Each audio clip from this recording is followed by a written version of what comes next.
Nabi dilantik menjadi nabi. Lalu Nabi sampaikan kepada orang Arab, ayuhan nas, wahai manusia, la ilaha illallah Muhammadar Rasulullah. Tiada Tuhan selain Allah, Muhammad Rasul Allah. Jangan kau sembah kecuali Allah. Beliau kampanyekan itu. Wah, orang-orang Arab mulai keberatan. Apa ini Muhammad? Kalau bahasa kita di Makassar, siapa kok mengaku-ngaku Nabi? Kami ini seniormu. Abu Jahal bilang begitu, Abu Lahab juga begitu. Abu Lahab bilang, saya pamanmu, masa saya mau hormat sama kamu? Masa? Berarti mereka ini Arab jahiliyah, tokoh-tokohnya Abu Jahal, Abu Lahab, Abu Sufyan membenci Nabi bukan karena akhlaknya Nabi yang buruk, tapi apa? Merasa diri lebih mulia daripada Muhammad. Apa nilainya? Kesombongan.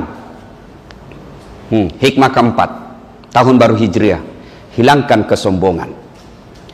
4 penyebab datangnya sombong kata Nabi. 1, tambahnya ilmu. Nah ini, ulama bisa masuk sombong. Yang saya sampaikan tadi, merasa sombong, merasa lebih mulia dari yang lain, masuk pintu setan. Yang kedua kata Nabi, penyebab datangnya sombong apa? Pangkat jabatan. Pak Merdi Syam, Irjen Pol, tiba-tiba jadi Kapolda. Sebelum jadi Kapolda biasa-biasa, begitu jadi Kapolda mulai kita sombong. Jangan sombong gara-gara jabatan.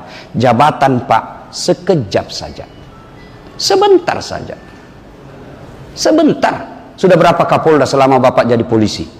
Saya saja semenjak penceramah di sini sudah berapa Kapolda? Aku lupa nih Pak. Lalu lalang masuk, baru-baru Pak Guntur Laupe, masuk lagi Pak Merdi Syam. Kita tidak tahu berapa lama. Yang bagus, begitu Bapak menjabat, Allah mencintai Bapak dengan jabatan itu. Pak Kapolda, merugi Bapak kalau tidak membuat jabatan gampang masuk surga. Saya selalu istilahkan Pak, lebih baik paksain anggota kita masuk surga daripada mereka sukarela masuk neraka. Saya serius bos. Bagaimana maksudnya? Coba kalau Kapolda sholat berjamaah, Assalamualaikum warahmatullah, Assalamualaikum warahmatullah. Lalu Pak Kapolda bilang, mana itu Dirlantas? 4 kali sudah saya berjamaah, tidak pernah ada saya lihat di sini. Oh, ajudan langsung tempo Pak Dir, dicari Ki Kapolda. Besok Pak, jam 12 duhur, setengah 10 sudah ada dalam masjid Pak. Itu yang disebut paksa anak buah kita masuk surga daripada mereka sukarela masuk neraka. Bangun masjid setiap tempat kita tugas, tidak tuntas kita pindah, yang penting sudah kita letakkan batu pertama. Sini, di narkoba, di serse, sini.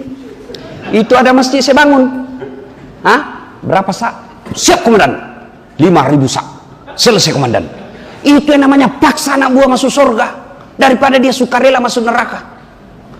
Kapolda gampang masuk surga Pak. Ustadz susah. Kita cuma bisa sampaikan. Nah bilang anak muda, saya bilang piko masjid. Apa nak bilang? Siapa kok? Tapi coba kalau Kapolda sama anak buahnya, mana dia bilang siapa kok? Bilang mau kau dikasih pindah ke layar. Itu namanya gunakan kekuasaan untuk masuk surga. Maka jangan justru jabatan membuat kita sombong. Apa kita mau sombong dengan jabatan? AKBP, Kombes, bintang 1, bintang 2, bintang 3, bintang 4, pensiun. Apa? Ada bisa lawan pensiun? Apa? Bapak biar bintang 4, Kapolri, pensiun, mau pakai lagi bintang 4, nah bilang ke orang gila. Ayo, maka jangan sombong dengan jabatan itu. Maka jabatan buat kita gampang masuk surga. Saya selalu bilang sama pembesar-pembesar, pejabat-pejabat Pak, gunakan itu Pak, masuk surga. Insya Allah lebih gampang Bapak masuk surga dengan jabatan itu. Nah, sudah. Berikutnya, Nabi kemudian setelah mendakwakan la ilaha illallah Muhammadar Rasulullah, tidak ada Tuhan selain Allah, jangan sembah kecuali Allah. Orang Abu Jahal, Abu Lahab bilang gila-gila ini Muhammad. Bagaimana caranya bos kalau bahasa kita? Kita selama ini saja 4 Tuhan tak latta manat susah hubal dilihat di depan kita masih susah. Kamu lagi bilang 1 Tuhan tidak dilihat, apa tidak lebih susah kita? Ya kan logikanya dia bilang kita saja 4 Tuhan tak sekarang dilihat pula. Kau datang bilang 1 Tuhan tidak dilihat pula. Gimana caranya ini ya Muhammad? Dimusuhilah beliau, dibencilah beliau. Yang tadinya semua mengakui akhlaknya Rasulullah, tidak pernah bicara kotor, tidak pernah kasar sama orang, tidak pernah mengerikan orang. Tapi setelah beliau mengatakan la ilaha illallah Muhammad Rasulullah, diperangi. Ini berarti Bapak, begitu Bapak dilantik menjadi polisi, menjadi polisi yang baik, pasti banyak cobaannya Pak. Orang akan memusuhi kita, kontraktor-kontraktor nakal akan berupaya, mereka akan konspirasi bagaimana memindahkan orang baik ini, karena kalau dia ada di sini setengah mati kita cari nafkah. Percaya, ketika Bapak menjadi orang baik pasti ada cobaan dan tantangannya. Kan orang kan biasa bilang susah Ustaz jadi orang jujur, susah kita dibenci. Biarlah kita dibenci manusia, tapi Allah mencintai kita. Rasulullah diperangi, diusir dari kampung halamannya. Siapa yang mengusir? Bukan orang lain. Siapa yang mengusir Rasulullah? Pamannya sendiri. Siapa? Abu Lahab. Diperangi beliau. Kemudian beliau hijrah. Hijrahnya menyelamatkan akidah. Hijrahnya, pindahnya dari tanah kelahirannya ke Madinah, bukan untuk mencari harta, bukan untuk mencari perempuan cantik. Sebab sebelum beliau hijrah, beliau didatangi sama orang-orang kafir Quraisy. Masuklah Amr bin As, diplomatnya, ahli bernegosiasinya orang jahiliyah waktu itu. Ya Muhammad, berhentilah kau dakwah. Kalau kau mau perempuan, cari aku perempuan yang paling cantik, kami kasih kau berapa kamu mau. Kira-kira kalau Bapak dikasih gitu, udah saat berhenti kau ceramah, cari aku cewek paling cantik kau suka di sini, 4 ku kasih kau. Langsung saya bilang, Yudi, coba. Apa kata Nabi? Tidak. Muhammad, begini saja. Kalau kau butuh harta, seluruh harta kami orang-orang Arab di Mekah ini kami kumpul, kasih kau. Kalau kau butuh jabatan, kami lantik kamu sebagai bangsawan terkemuka di Mekah ini. Mendengar sogokan ini, apa kata Nabi?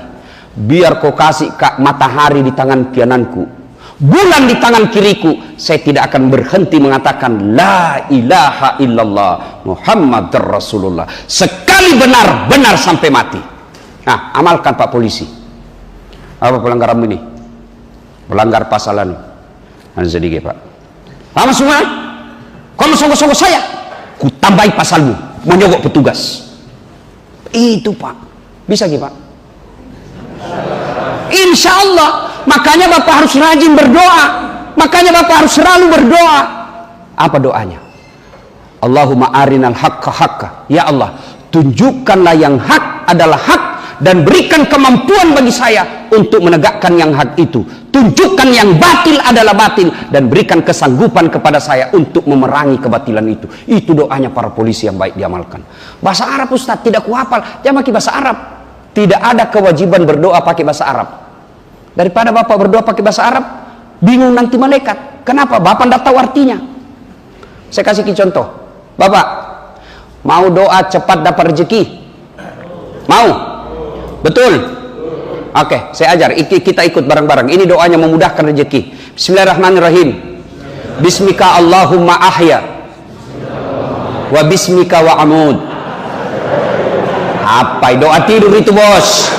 Nah, ini karena Bapak tidak tahu artinya itu doa, maka tidak harus pakai bahasa Arab.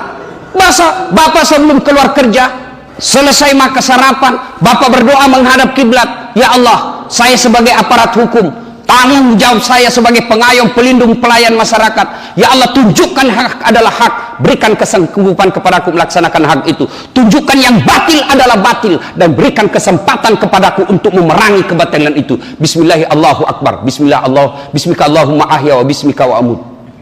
Salah Ustaz. Maka berdoa tidak harus pakai bahasa Arab. Doa itu Pak, karena tanpa hidayah dari Allah, maka tidak mungkin kita bisa mengamalkannya. Maka berdoa kepada Allah.